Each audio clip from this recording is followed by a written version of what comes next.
Hola, buenas tardes. Bienvenidos a mi canal Psicología Junguiana. Soy José Delgado González, psicólogo sanitario y terapeuta de orientación junguiana. En este vídeo de hoy me gustaría hablarles de algo que llevo tiempo investigando y que me preocupa realmente, y es lo que podríamos denominar la crisis de la civilización occidental, un poco a la luz de los últimos acontecimientos ocurridos, ¿no? en el último año, año y medio aproximadamente. Es decir, podemos retrotraernos a la pandemia por la COVID-19, en la guerra ruso-ucraniana y luego posteriormente la guerra que se ha abierto ahora mismo entre el Estado de Israel y Hamás, ¿no? Estos son como tres acontecimientos importantes, pero vienen, por supuesto, después de otros tantos ocurridos a lo largo de este siglo XXI, lo que llevamos de este siglo XXI y, por supuesto, de finales del siglo XX.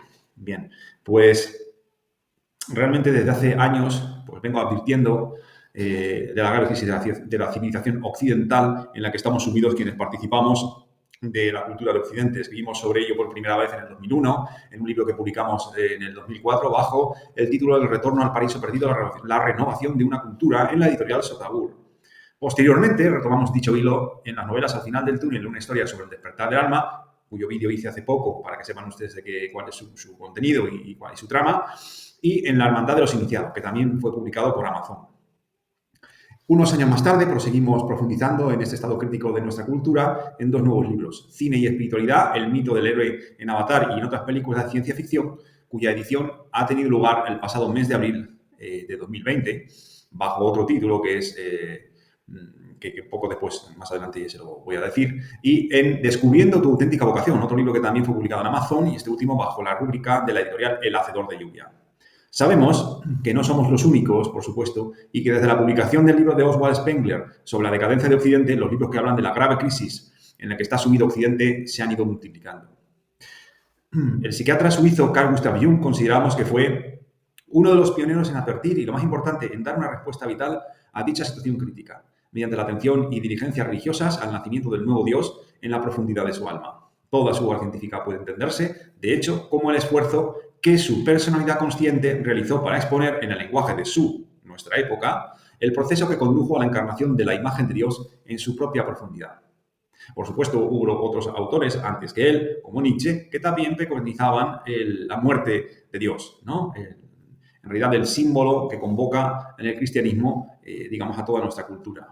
Desde aquel primer experimento, tal como Jung lo denominó, algunos hemos tomado el relevo y proseguido su legado, movidos por una llamada procedente de la profundidad, para dar respuesta a la terrible situación de crisis social, política, religiosa, económica y ecológica en la que está sumido el mundo. Hace tan solo unos meses, la ibris, es decir, la gran inflación, el endiosamiento de nuestra cara consciencia colectiva occidental, nos hacía pensar en que podíamos ser como dioses. Alargar la vida decenas de años, transferir nuestra consciencia, nada menos que ese misterioso órgano de percepción y orientación que apenas empezamos a conocer, con la desmedida pretensión de convertir en innecesario nuestro cuerpo material, siendo la biología básicamente reemplazada por un cuerpo cibernético. O también desde ese monstruo ideológico denominado feminismo de tercera ola, para cuyos acólitos la naturaleza es completamente moldeable, por supuesto, según sus caprichos, como muestra de una terrible desorientación mental y de un deplorable desconocimiento de la naturaleza humana, de lo que los psicólogos junguianos denominamos psique inconsciente. Ante semejante desvarío, acontecen durante los primeros años del siglo XXI varios sucesos que evidencian la profundización de la crisis de la civilización occidental. Los atentados del 11 de septiembre de 2001 en Nueva York, que hacen caer las dos torres gemelas, símbolo de la ibris tecnológica, económica y especialmente financiera. Los atentados terroristas del 11 de marzo de 2004 en Madrid. La destrucción por las llamas de la Catedral de Notre Dame a principios del año 2019, símbolo del acervo cultural de Occidente. Y en la actualidad nos acechaba una pandemia provocada por un virus, el SARS-CoV-2. Se inició también la guerra de Ucrania, rusa-ucraniana, poco después. Y también en este mismo año, 2023, hemos vivido también una nueva, digamos, guerra en la zona de Oriente Medio, precisamente entre Hamás y el Estado de Israel.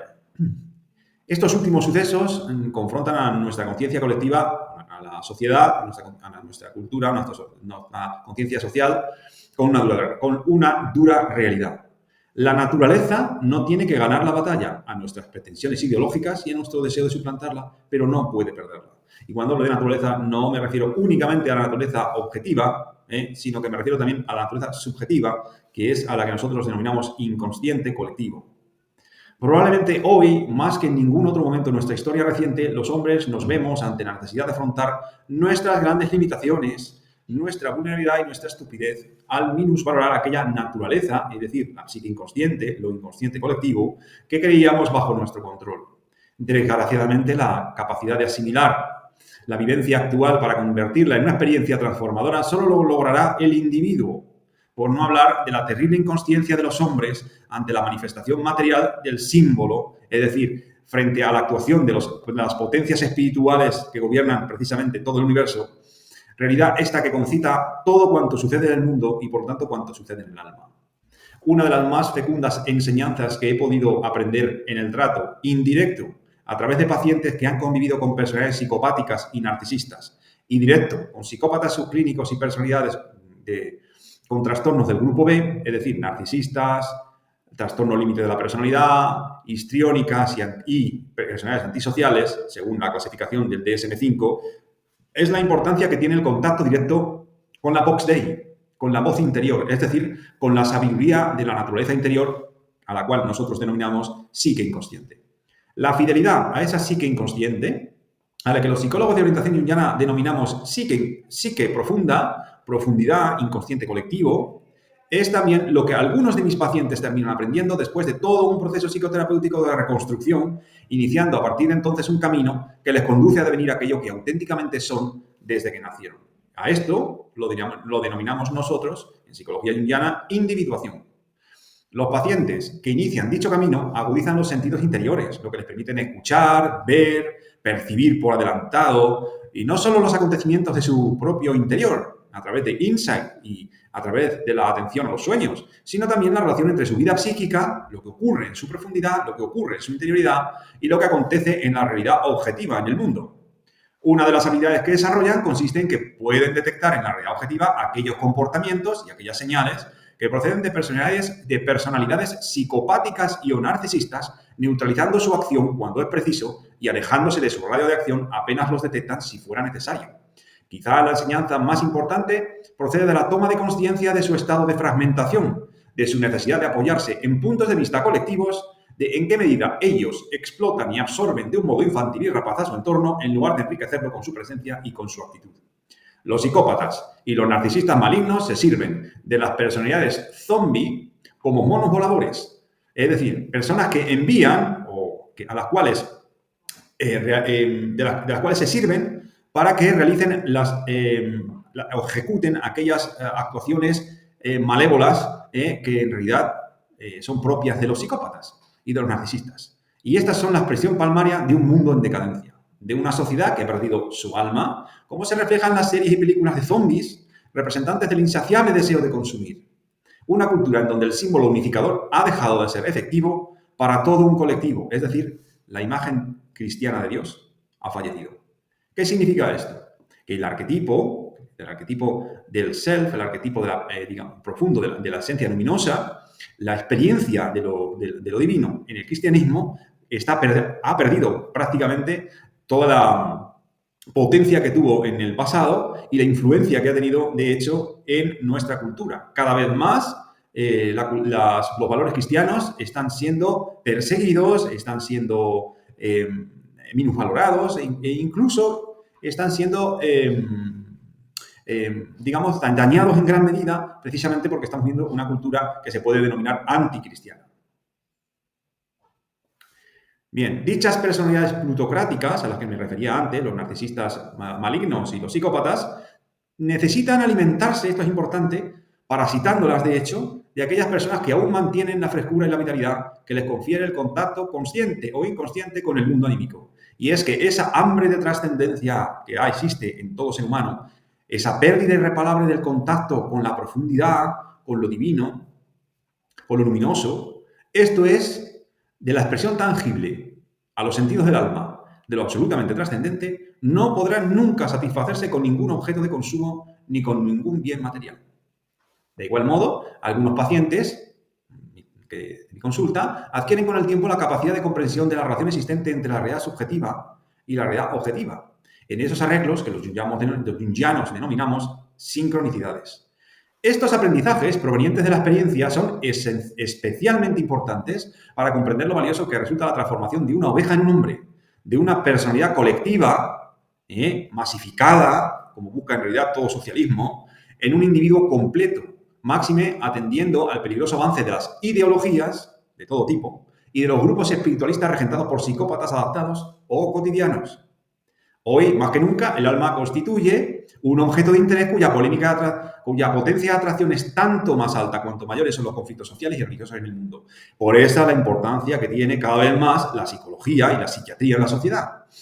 Hace algunos años publiqué un libro titulado Cine y Espiritualidad, al cual me he referido antes, y en el que abordaba la interpretación simbólica de la película Avatar de James Cameron. En mi opinión, en dicha película, el afamado director de cine expresaba de un modo gráfico lo que acontece en la cultura occidental y al mismo tiempo manifiesta una salida a la crisis en la que el mundo está sumido. En estos días se ha producido el lanzamiento de la reedición de dicho libro, hace ya unos meses en realidad, con un título distinto, más acorde con la época en la que vivimos. Avatar, el nacimiento de un nuevo paradigma. Se puede obtener, por supuesto, en Amazon, a través de Amazon. En dicho libro desarrollo la idea de que en nuestra época materialista de progreso tecnológico y científico, cada vez más se está manifestando una profunda crisis como consecuencia de la pérdida de la imagen de Dios, de aquel símbolo que representa el valor más alto, el valor que da vida y sentido a la existencia del ser humano. El mito cristiano afirma que dicho valor supremo, la experiencia con la profundidad, la experiencia divina o luminosa, hoy perdida en nuestra cultura, se ha transformado. El cuerpo, según el mito, no lo encontraron allí donde le habían sepultado. Pero el cuerpo en realidad simboliza la forma exterior y visible, la concepción hasta ese momento aceptada, pero transitoria, del valor supremo que proporciona sentido a la vida del ser humano en una época históricamente determinada. La película Avatar escenifica, de un modo magnífico, esa pérdida del sentido de la vida que representa la muerte de Dios. Que una sociedad pierda a su Dios e incurra en graves crisis sociales y psicológicas, desde luego que no constituye un acontecimiento extraño, sino que es un acontecer típico que se repite con frecuencia en la historia de la humanidad. Los dioses mueren y resucitan bajo formas distintas. Los dioses nunca desaparecen. En realidad, se transforman. La forma que adoptan es diferente, pero nunca mueren. Sin embargo, cabe preguntarse dónde se encontrará la nueva imagen de Dios. ¿Dónde hallaremos la experiencia luminosa que nos vuelva a conectar con ese sentido profundo que toda religión tiene? ¿Dónde? James Cameron, utilizando un despliegue de efectos especiales impresionantes, nos lo muestra en la pantalla de un modo realmente magnífico. En las profundidades del alma es donde encontraremos el nuevo cuerpo en el que se manifiesta la divinidad. Ese es precisamente el objetivo, por decirlo de algún modo, de la terapia de orientación junguiana, que la persona se encuentre a sí misma, que comprenda cuál es su auténtica vocación y, en definitiva, que su conciencia acceda y se relacione con aquella naturaleza interior en la que Dios se hace presente. De eso se trata. Una actitud así orientada le permite adquirir a la persona una independencia y una libertad de acción que lo hacen responsabilizarse de su propia vida, abandonando de ese modo la infantil actitud que busca en el papá o en la mamá Estado, en el gobierno de turno, en la Unión Europea, en Bruselas, en el Papa o en la figura de autoridad religiosa o política que corresponda la solución a todos sus conflictos. Los indescriptibles acontecimientos de los últimos años en España, y especialmente de este último año, inducen la sospecha de que su causa se encuentra posiblemente en una peculiar perturbación psicológica de nuestro país. Quien pregunte a un psicólogo lo que piensa al respecto, por supuesto debe esperar una respuesta específica desde su punto de vista, desde el punto de vista de un psicólogo. Así, adoptando esta perspectiva, no es difícil observar que la situación política en España es una expresión palmaria de un estado de disociación y de escisión psíquicas. Esto ocurre, si fuera en un individuo, en situaciones de brotes psicóticos que son muy típicos en enfermedades como la esquizofrenia. Hace aproximadamente 4 años, yo diría que 6 o 7, en realidad, vengo comprobando en lo inconsciente de mis pacientes unas curiosas perturbaciones que no cabría atribuir únicamente a su psicología personal. Dichas perturbaciones procedían de unas relaciones sentimentales con determinadas personalidades trastornadas cuyo diagnóstico clínico formaba parte del grupo B de trastornos de la personalidad a los que me refería antes, de acuerdo con el DSM-5, conocidos como narcisismo y psicopatía. Cuando observé la extensión de dichos fenómenos en la consulta, comencé a fijarme en los fenómenos colectivos, sociales, no solo en España, sino también en el resto del mundo. Mi sorpresa fue que las actitudes observadas en personalidades narcisistas y psicópatas que yo observaba en la consulta se estaban extendiendo en la cultura occidental de un modo preocupante. Observaba entonces cómo, en España, por ejemplo, ciertas personalidades con un comportamiento narcisista y psicopático estaban accediendo con una facilidad pasmosa al poder estatal. Hoy encontramos, de hecho, los graves problemas de toda esta candidatura de socialista cuando ha estado en el gobierno, pues este tipo de personalidades. El trabajo con mis pacientes consistía en que comprendieran el significado que la experiencia con personalidades terriblemente malvadas tenía, así como la importancia de tomar conciencia de que dichas personalidades encarnan el desorden, el caos y el mal que habitan en la profundidad de la psique. Sin embargo, la integración de los contenidos inconscientes, es decir, de aquellos contenidos que provocan en realidad lo que ocurre en la conciencia, es un acto de realización, comprensión y valor moral. Es una tarea muy dificultosa que exige un elevado grado de responsabilidad ética. Solo de un número de individuos relativamente reducido cabe esperar la capacidad para un logro semejante. Y esos no son los líderes políticos de la humanidad. No, no son los líderes políticos, sino sus líderes morales. Por ejemplo, Gandhi. En cambio, la inmensa mayoría de las personas sigue en un estado de conciencia que es incapaz de integrar los contenidos sombríos y oscuros que emergen desde el inconsciente. De hecho, es muy probable que esas fuerzas asalten a la conciencia y de un modo improviso y con gran violencia sometan la voluntad de muchos. Los síntomas anunciadores de semejante situación los tenemos delante de nuestras narices. El incremento de las tendencias totalitarias, de la esclavitud al Estado y de todas las ideologías de carácter comunista. Únicamente en el individuo es esperable una actitud que conduzca a la erradicación de la lastimosa inconsciencia del hombre, de su infantilismo y de su debilidad individual, para que sean sustituidos por un ser humano que sepa que su destino depende de él y no del gobierno de turno, ni tampoco del Estado, ni tampoco de Bruselas, ni tampoco de lo que ocurre en ningún grupo internacional de personas que tienen mucho poder, ni tampoco de aquellas reuniones en Davos que ocurren. No depende de eso, depende únicamente de la relación que él mantiene con su propia profundidad. Y esto parece mentira que tengamos que decirlo ahora, cuando en realidad esto es algo conocido desde la más remota antigüedad. Desde el Congreso de los Diputados se ha escuchado la venida de un nuevo orden social y cultural. Desde los socialistas que están ahora están hablando de un cambio tremendo, están buscando en realidad una nueva república, están buscando en realidad el paraíso en la tierra, eso es un poco lo que buscan, cuando esto es un valle de lágrimas y el paraíso no se encuentra aquí en realidad. Entonces, este antiguo sueño que ya se tuvo en la Alemania nazi y que lo vimos hablar y expresar por boca del Führer, nos alerta de una situación anímica de descomposición y de fragmentación.